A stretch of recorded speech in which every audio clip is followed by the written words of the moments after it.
9th August RRB group D shift 2లో అడిగినటువంటి కొన్ని questions. First, who is the chief minister of West Bengal in 2026? 2026 West Bengal ముఖ్యమంత్రి ఎవరంటే answer వచ్చేసి సువేందు అధికారి అనే ఈయన వచ్చేసి బీజేపీ పార్టీకి చెందిన అతను. మొట్టమొదటిగా ఈ రాష్ట్రంలో బీజేపీ అనేది అధికారంలోకి వచ్చింది. ఇక్కడ ఉన్నటువంటి మొత్తం సీట్లు 294. ఇక్కడ ఉన్నటువంటి తృణమూల్ కాంగ్రెస్కు ప్రధాన పోటీదారు అయినటువంటి తృణమూల్ కాంగ్రెస్కు ఓన్లీ 80 సీట్లు మాత్రమే రావడం జరిగింది. Next question, how many times India men's under nineteen won ICC world cup? Under nineteen world కప్లు మన ఇండియా వాళ్ళు ఎన్నిసార్లు గెలవడం జరిగింది? మొత్తం ఇప్పటి వరకు 6 టైమ్స్ గెలవడం జరిగింది మన వాళ్ళు. మొత్తం 6 టైమ్స్. 2000లో, 2008, 2012, 2018, 2022, 2026లో మొత్తం. ఇప్పుడు 2026లో ఇండియా వాళ్ళు గెలిచారు. రన్నరప్ వచ్చేసి ఇంగ్లాండ్. క్యాప్టెన్ వచ్చేసి మనకు ఆయుష్ మాత్రే క్యాప్టెన్.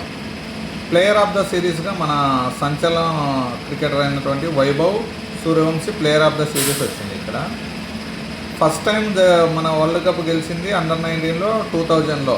అప్పటి క్యాప్టెన్ ఎవరంటే మహమ్మద్ కైఫ్ ఉండేవాడు. అది. Next third question, where was the 6th Khelo India winter games 2026 organised? Khelo India winter games 2026 ఎక్కడ జరిగాయంటే 2 చోట్ల జరిగాయి. లేహ్ అండ్ గుల్మార్గ్. లేహ్ మరియు గుల్మార్గ్లో జరిగాయి అనమాట. ఇవి 2 స్టేజెస్లో జరిగినాయి అనమాట. ఫస్ట్ స్టేజ్ వచ్చేసి లేహ్లో జరిగినాయి, రెండో దశలో వచ్చేసి గుల్మార్గ్లో జరిగినాయి అనమాట. ఈ మొట్టమొదటిసారి ఇక్కడ ఫిగర్ స్కేటింగ్ అనేదాన్ని ఇంట్రడ్యూస్ చేశారు ఈ 2026లో. ఇక్కడ విన్నర్స్ వచ్చేసి ఇండియన్ ఆర్మీ మొత్తం 23 పథకాలు వచ్చాయి. హిమాచల్ ప్రదేశ్కు 14 పథకాలు వచ్చాయి. ఇది రన్నరప్గా వచ్చింది అనమాట ఈసారి. Next, which is the first state in India to ban social media for children under the age of 16? 16 సంవత్సరాల లోపు ఉన్నటువంటి పిల్లలందరికీ సోషల్ మీడియాను బ్యాన్ చేస్తూ ఏ రాష్ట్రం మొట్టమొదటగా స్టేట్ తీసుకుందంటే, మొట్టమొదటగా తీసుకున్నటువంటి రాష్ట్రం ఏంటంటే కర్ణాటక. అప్పటి ప్రధాని అయినటువంటి అప్పుడు ఎవరంటే ప్రధానమంత్రి సిద్ధరామయ్య. ఇప్పుడు ప్రస్తుతానికి వచ్చేసి శివకుమార్ ఉన్నాడు. అప్పుడు ప్రధాని సీఎం సిద్ధరామయ్య 2026-27 బడ్జెట్ సందర్భంగా ఈ నిర్ణయం తీసుకోవడం జరిగింది.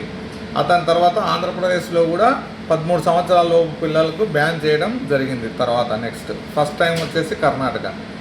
మొత్తం దేశాలలో అయితే ఫస్ట్ కంట్రీ వచ్చేసి ఆస్ట్రేలియా. ఈ సోషల్ మీడియాను చిన్నపిల్లలకు బ్యాన్ చేసినటువంటి ఫస్ట్ కంట్రీ వచ్చేసి ఆస్ట్రేలియా.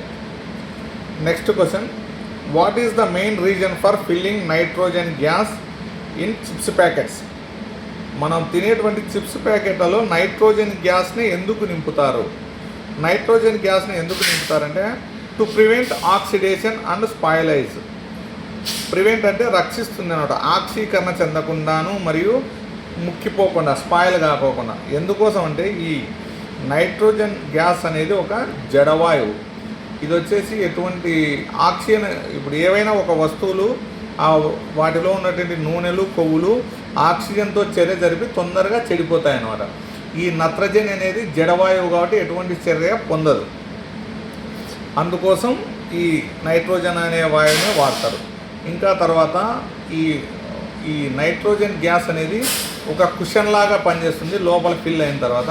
అందుకోసం ప్యాకింగ్లలో ఒక చోటు నుంచి ఇంకో చోటికి ట్రావెల్ చేసేటప్పుడు కూడా అవి ఎటువంటి చినిగిపోకోకుండా, పగిలిపోకుండా ఇటువంటివన్నీ వీటి వల్ల ఉపయోగాలు ఉన్నాయన్నమాట.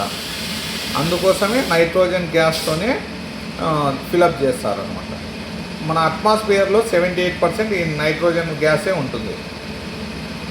ఈ విధంగా ఫిల్ చేయడాన్ని మ్యాప్ అంటారు అనమాట. అంటే మోడిఫైడ్ అట్మాస్ఫియర్ ప్యాకేజింగ్ అంటారట.